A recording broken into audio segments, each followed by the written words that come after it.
Voyons voir, il y a Mercure, Vénus, la Terre, Mars, Phaéton, Jupiter. Attendez, quoi? Phaéton? Mais qu'est-ce que c'est que ça? Au début du 19e siècle, la ceinture d'astéroïdes n'avait pas encore été découverte. En 1801, un homme appelé Giuseppe Piazzi repéra le plus grand astéroïde du système solaire, Cérès. À cette époque, les gens croyaient qu'il y avait une planète en orbite entre Mars et Jupiter, et Cérès semblait correspondre à cette description. Mais l'année suivante, un autre astronome, Heinrich Olbers, trouva un autre corps céleste qui suivait une orbite similaire. Il s'agissait d'un astéroïde que l'on baptisa plus tard Pallas. Cette découverte aida Olbers à comprendre que ces deux objets spatiaux pouvaient être les fragments d'une planète. La découverte de deux autres astéroïdes, Vesta et Junon, sembla confirmer cette théorie. On pensait que cette planète, qui fut nommée Phaéton au XXe siècle, était apparue peu après la formation du système solaire et avait ensuite été détruite. Ces débris auraient formé la ceinture d'astéroïdes.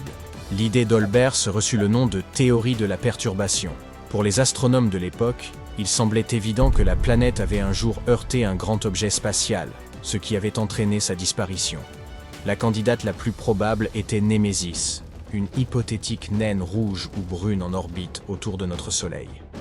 Selon une autre théorie, Phaéton aurait subi un cataclysme interne qui l'aurait désintégré.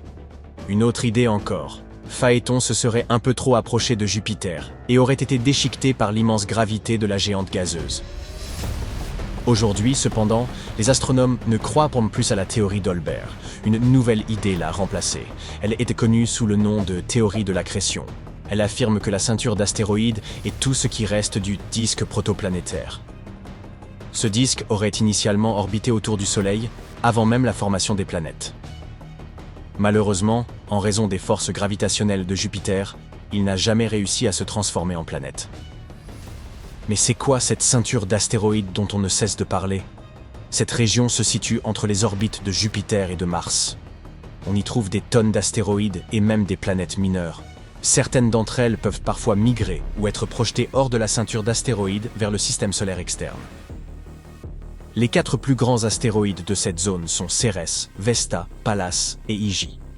Ils représentent la moitié de la masse de toute la ceinture. Quant au reste de la masse, elle est constituée d'innombrables corps plus petits.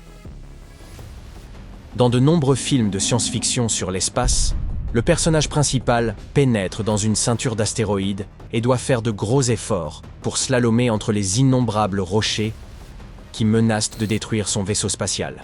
Eh bien, sachez que cela n'a rien à voir avec la réalité. Même s'il y a des milliers d'astéroïdes dans cette région, ils sont si espacés que le risque de collision est quasi nul. Mais bon, c'est du cinéma, après tout. Quoi qu'il en soit, lorsque la ceinture d'astéroïdes s'est formée, certains objets ont commencé à se rassembler et à former ce que nous appelons des protoplanètes. Mais l'attraction gravitationnelle causée par la formation de Jupiter a rendu ces collisions trop violentes. Et au lieu de former de grands corps spatiaux, comme des planètes, les astéroïdes finissaient par se fragmenter. Les astronomes pensent que suite à ces collisions, plus de 99,99% de la masse initiale de la ceinture d'astéroïdes a été perdue au cours des 100 premiers millions d'années de l'histoire du système solaire. Seuls les plus gros astéroïdes ont une gravité suffisante pour avoir une forme sphérique. Les plus petits ne sont souvent que des amas de débris grossièrement solidifiés par la gravité. Et les plus petits objets de la ceinture d'astéroïdes ressemblent à de la poussière, tant ils sont petits. Tous ces objets, géants et minuscules, tournent autour du Soleil.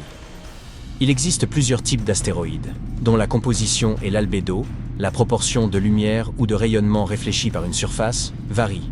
Les principaux types sont les astéroïdes de carbone, qui ont une surface très sombre, les astéroïdes de silicium, que l'on peut aussi appeler astéroïdes de pierre, et les astéroïdes métalliques. Les deux premiers types représentent environ 75% et 17% des astéroïdes connus. Pour la première fois, la ceinture d'astéroïdes a été traversée par un engin spatial en 1972. Il s'agissait de la sonde Pioneer 10. Cet engin a permis de réfuter la théorie selon laquelle la ceinture était remplie d'une poussière capable d'endommager gravement tout le matériel à bord. Cela ne s'est pas produit et, depuis lors, 8 autres sondes ont traversé la ceinture d'astéroïdes. Et maintenant, je vais vous raconter quelques faits intéressants sur le système solaire lui-même.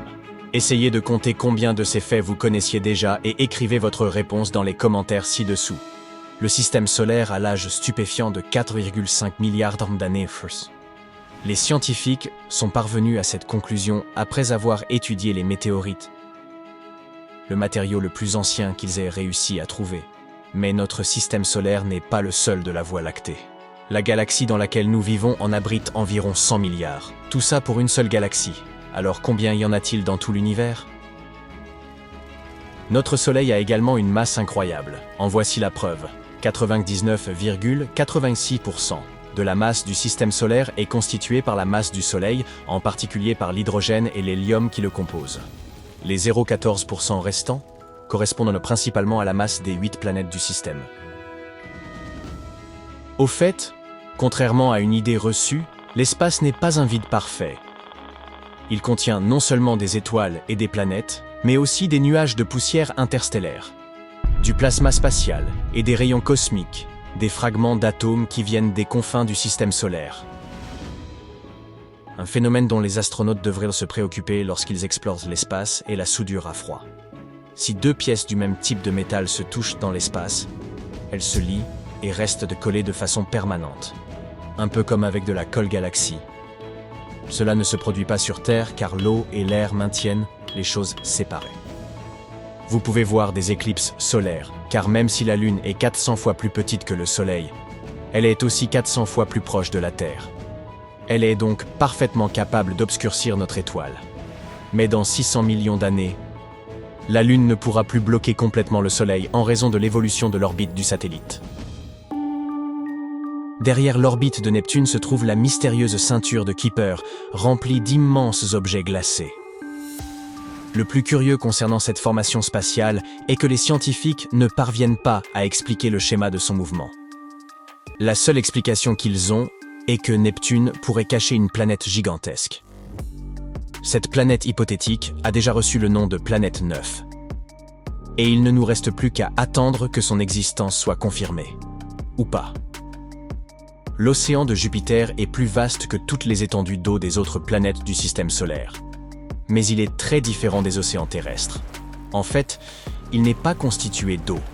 Cette étendue fascinante est en réalité constituée d'hydrogène métallique, et sa profondeur est d'environ 4000 km, ce qui équivaut à peu près à la circonférence de la Terre. Les gens ont découvert les magnifiques anneaux de Saturne dans les années 1600, mais nous savons maintenant que Saturne n'est pas la seule planète à anneaux. Toutes les planètes gazeuses géantes, Uranus, Neptune et Jupiter, ont leurs propres anneaux, mais ils sont fins et presque impossibles à voir. Quant à Mars, Vénus et la Terre, elles sont constituées de matériaux rocheux et non pas d'anneaux. Parallèlement, la Lune de Saturne, Rhea, pourrait avoir un système d'anneaux composé de 3 bandes étroites.